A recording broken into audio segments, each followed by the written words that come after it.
Excelentíssimo senhor desembargador-presidente Alexandre Carvalho Silva de Almeida, excelentíssimo senhor desembargador relator Renato Genziani, excelentíssimo senhor desembargador segundo juiz Guilherme Strenger, excelentíssimo senhor desembargador terceiro juiz Xavier de Souza, excelentíssimo senhor desembargadores componentes da Câmara Criminal, excelentíssimo senhor procurador de justiça, senhores servidores, colegas presentes.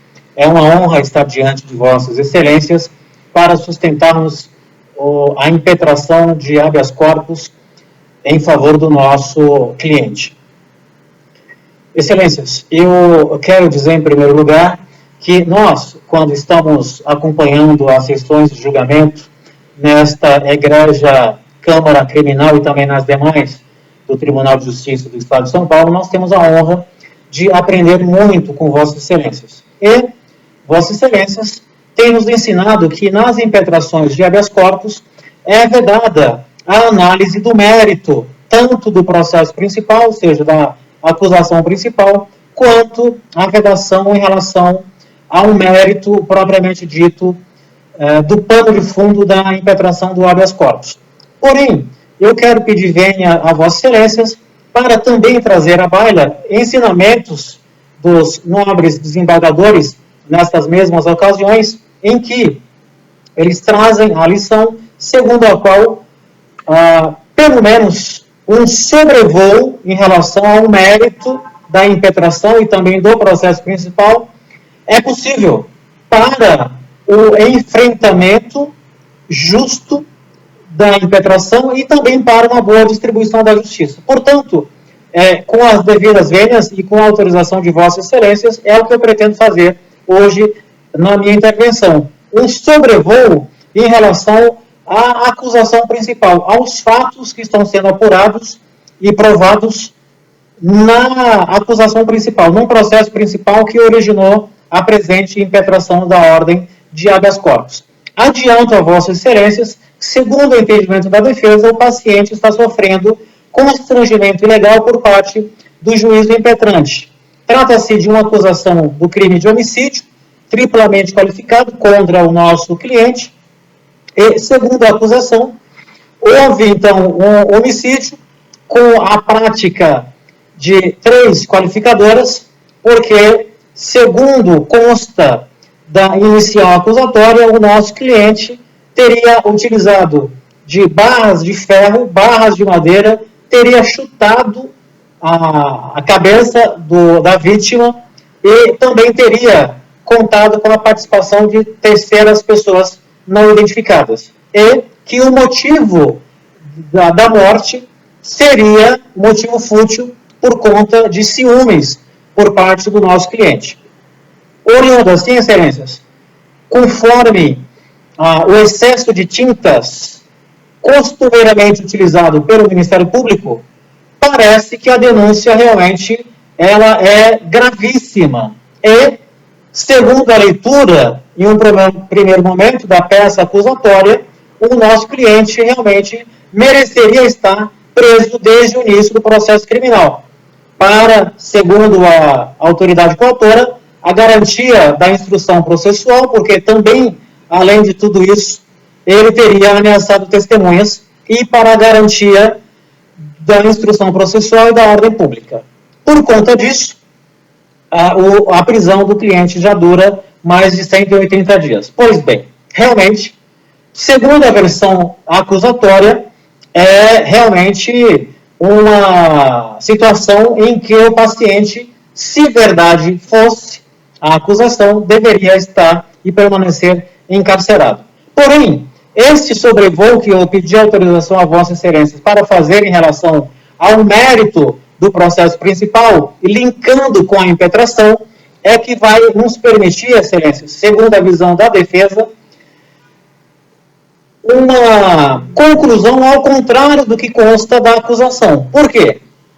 Porque os nossos pedidos de revogação da prisão do nosso cliente não têm sido aceita por conta exatamente de todas essas gravidades apontadas agora a vossas excelências, que constam da acusação. Mas o que está realmente sendo provada em relação à audiência de custódia? Será que toda a versão acusatória será mantida em pé? Será que realmente é possível a manutenção da prisão por conta da gravidade concreta ou abstrata das acusações? Vossas Excelências têm conhecimento de que no processo principal já foi realizada uma primeira audiência, na modalidade virtual. E nesta audiência, que já aconteceu, praticamente todas as testemunhas da acusação, exceto duas, já foram ouvidas. As duas restantes, que motivaram o pedido do promotor de justiça para adiar a audiência, são de duas testemunhas da acusação, mas que são ligadas, não apenas aos fatos, mas também ligadas ao paciente, ao acusado no processo principal.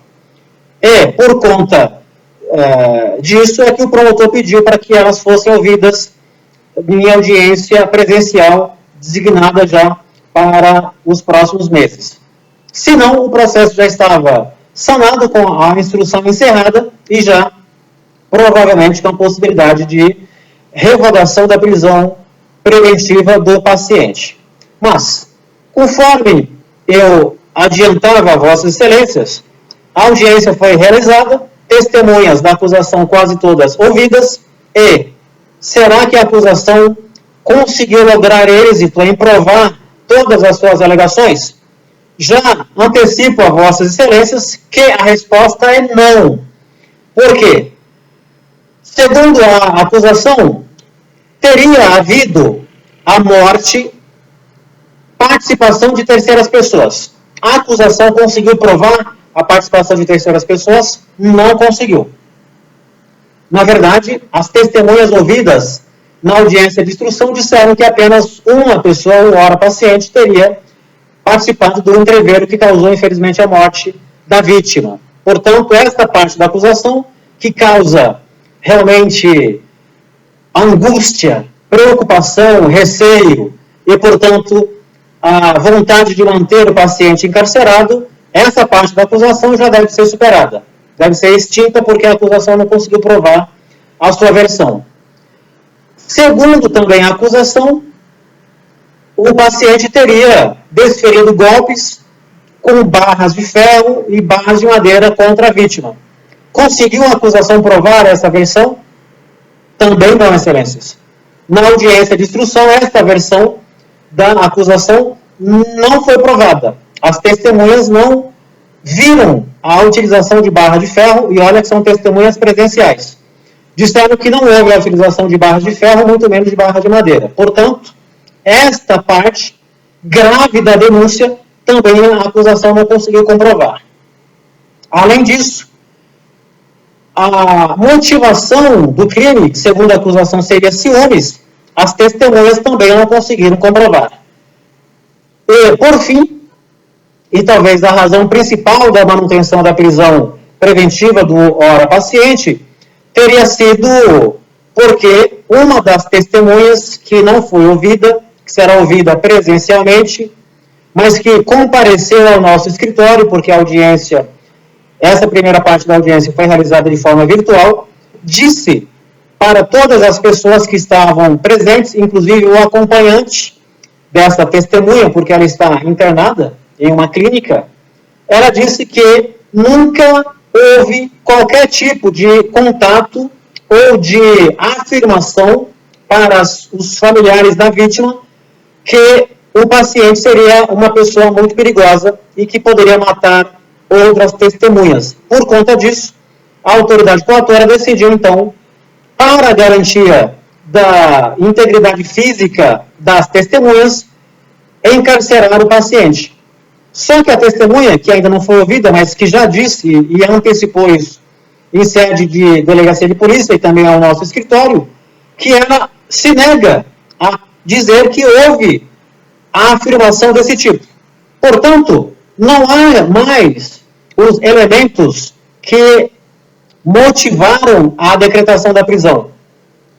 Assim, nós queremos acreditar, Excelências, que a acusação, embora grave, embora provoque temor e receio para a concessão da liberdade do paciente, já não existe mais o perigo da liberdade do paciente.